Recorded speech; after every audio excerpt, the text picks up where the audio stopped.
Ate Marge, kung inyong naalala si Fiona na foreigner na naging guest namin sa hotel na nakakapag-usap sa mga kaluluwa, ang video ko na multo sa riles ng tren ay galing sa kanya.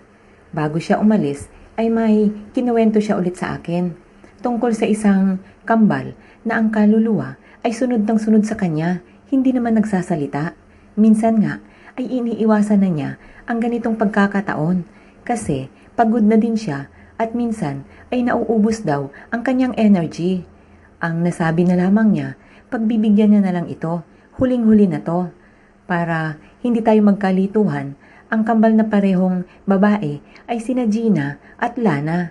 Hindi lang sila kambal, nasabay ipinanganak. Kasi sila yung kambal na mahirap hulaan kung sino si Gina at kung sino si Lana. Identical twins sila, parehong-pareho.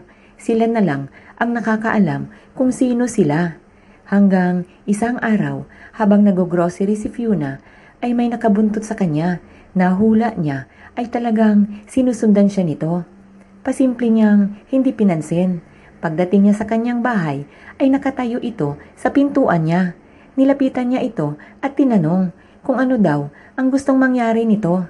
Umiyak ito hanggang sa humagulhol. Biglang humangin ng malakas at may tumalsik na letrato papunta sa kanya. Tinanong niya ang babae kung kambal niya ito. Sumagot naman ito. Tinanong siya ni Fiona kung anong nangyari. Umiyak lang ito ulit. Sinabi ni Fiona na hindi siya nito matutulungan kung hindi ito magsasalita. Hanggang sa may tumigil na sasakyan. Ang mama ni Fiona, pagbaba nito ng sasakyan ay nakangiti ito at sinabing may kaluluwa na naman itong kausap kasi nakikita niya na may kaharap ito at nagsasalita mag-isa. Nag-oo naman si Fiona. Alam din naman kasi ng nanay niya na open talaga ang third eye niya. Nawala naman bigla ang babae. Nang araw nakitain ni Fiona ang kaibigan ay bigla na lang sumulpot ang babae sa driver's seat niya. Hindi na nagulat si Fiona sa ganitong eksena, Ate Marge. Hindi pa man nagtanong ay nagkwento na ang babae. Ang pangalan niya ay Gina at ang kakambal niya ay Lana. Isang eskwelahan sila, pumasok mula elementary hanggang college. Si Lana daw ay punong-puno ng selos sa katawan. Mas maganda naman daw ito kaysa sa kanya. Ang pakiramdam daw, lagi ni Lana ay kay Gina nakafocus ang lahat. Magsimula sa magulang, kaibigan at mga classmate nila. Hanggang isang araw ay may nanligaw kay Gina na isang engineer. Lalong nagselo si Lana sa kanya. Pinutol sandali ni Fiona ang kwento ng babae. Tinanong niya ito kung si Lana ba ang pumatay sa kanya. Tumango ang babae at umiyak. At sinabi nitong pinatay siya nito pagkatapos nito manganak. Nagpakasal pala sila ng engineer pagka-graduate nila ng kolehiyo at masayang nagsasama. Sa kabilang banda ay hindi nakakuha ng trabaho si Lana. Wala kasi itong tiyaga at ang laging nasa isip bakit si Gina ay ganon at ganito. Hanggang linggo ng gabi ay nag-text si Lana kay Gina. Gusto siyang makita nito at makasama kahit sandali lang. Wala namang rason para hindi kitain ni Gina si Lana at kapatid niya ito. Kambal sila. Pagdating sa restaurant ay naka-ready na ang order para kay Gina. Inabutan ito ni Lana ng paborito nitong pineapple juice. Iyon na ang huling naalala nito. Ang kasunod ay nakita niya si Lana na pumapasok sa bahay nila kasama ang asawa niya. Nagpaikot-ikot siya sa bahay nila at nagsisigaw pero walang nakakarinig sa kanya. Parang hindi siya nakikita ng mga ito. Pinuntahan pa niya sa kwarto ang asawa niya.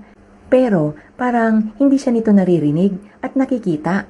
Hanggang sa marinig niya ang malakas na iyak ng kanyang anak sa kwarto nito. Dali-dali siyang pumunta at akmang bubuhatin nang tumagos na lamang ang kanyang mga kamay sa katawan ng bata. Nagsisisigaw ito ng ubod lakas pero walang nakakarinig sa kanya. Hanggang sa makita niyang pumasok sa kwarto ng bata si Lana at binuhat ito. Pero lalo itong umiyak. Nagsalita si Lana, dinig na dinig ni Gina. Nagsalita ito, tumahan na at huwag daw siyang ipareho sa mama nito. na kaya siyang kargahin magdamag. Wala na daw ang magkakarga dito at patay na ang mama nito. Nagulat si Gina sa narinig mula kay Lana. Pumunta siya sa bahay ng mga magulang niya. Pero ganon din naman, hindi siya naririnig ng mga ito hanggang sa napalingon si Gina sa TV at nakita ang news tungkol kay Fiona na nakakakita at nakakausap ang mga kaluluwa. Kaya hinanap siya nito at ito nga magkausap na sila ngayon. Umiyak naman si Fiona habang nakikinig kay Gina.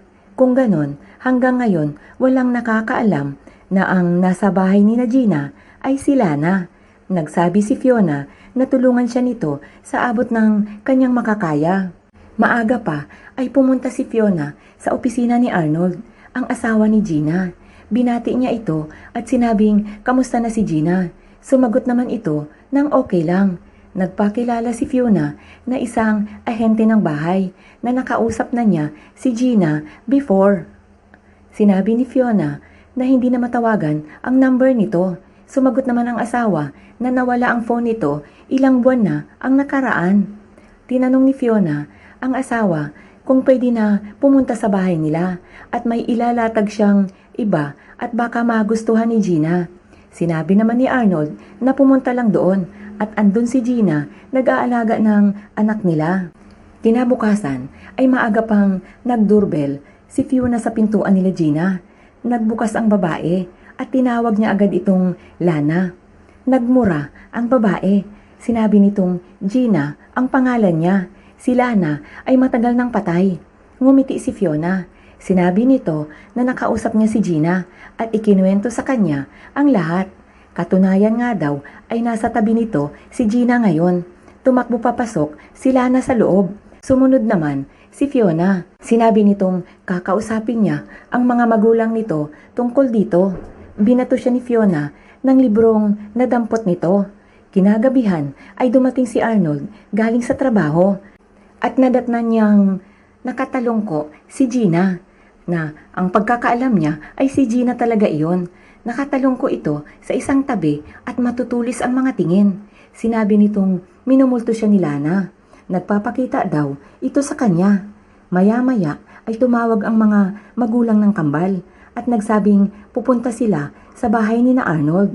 Narinig lahat iyon ni Lana na nagkukunwaring si Gina. Nagsisisigaw ito. Tinatapon ang lahat ng madampot. Tumigil ang sasakyan ng mga magulang ng kambal kasama si Fiona. Pumasok sila sa pinto. Nakangiti naman na niyakap ni Arnold ang biyan ng babae nito. Si Lana ay nakatayo lang sa isang tabi. Ang hindi alam ng lahat ay may hawak-hawak itong kutsilyo. Diretsahang tinawag ng mama ni Lana si Lana. Tinawag niya itong Lana. Mabilis na lumingon si Lana. Tinapon naman ng papa nito ang susi ng sasakyan at mabilis na sinalo ito ni Lana ng kaliwa. Nagulat ang mga magulang ng kambal dahil si Gina ay kanan, si Lana ay kaliwete. Bukod tanging ito lang ang paraan para makilala ang dalawa. Kaliwete si Lana at kanan si Gina. Nang masalo ni Lana ang susi ng kaliwa ay nilapitan ito ng mama niya at hinawakan sa dalawang braso.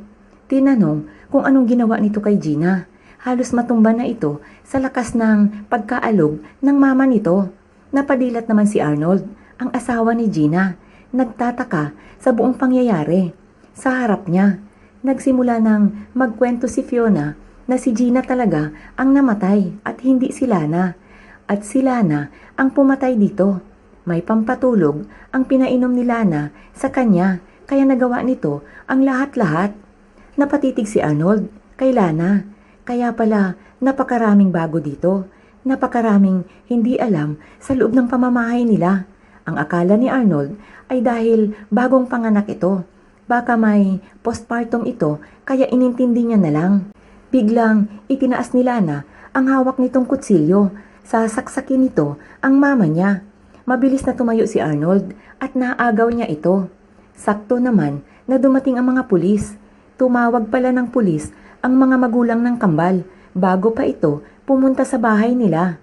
Habang kinakaladkad ng pulis, si Lana, papalayo, ay nagsisigaw ito. na hindi niya pinagsisihan ang ginawa niya. Kung ituring daw kasi ng lahat, si Gina ay para itong prinsesa. Nag-iiyakan ang lahat ng naiwan.